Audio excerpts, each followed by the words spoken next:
金句嚟嘅。條片唔爆我驚，條片爆咗我仲驚。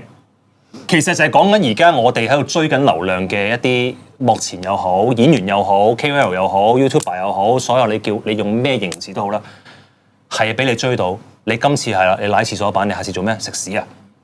下次跳樓啊！你搞唔掂㗎喎。咁我再想講再深遠啲嘅就係講緊，我哋而家餵緊啲乜嘢俾我哋嘅下一代睇啊？你諗下，我哋而家拍緊嘅嘢，其實佢哋而家你話佢哋而家連 YouTube 都唔睇啦。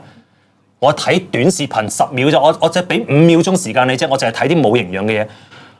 你過多幾年之後，我真心嗰句，佢哋可能真係你講乜嘢佢都唔明你講乜嘢。點解？因為我哋餵緊一啲嘢，令到佢變咗戇咯。咁我就係想講，如果我仍然有能力去做一啲認真嘅嘢喺呢個平台去俾你睇，但係其實亦都係我呢條片講嘅嘢。究竟值唔值得咧？我用緊，你諗下，我剪片，你都見到我哋製作啦。我自己要去剪片，我要點樣去用一啲嘅資本去做呢件事，都唔夠人哋可能真係喺度跳下舞啊，或者啲女仔可能露下呢度咯。佢個流量係爆我好多嘅。咁其實你做咩咧？你喺度做緊乜嘢？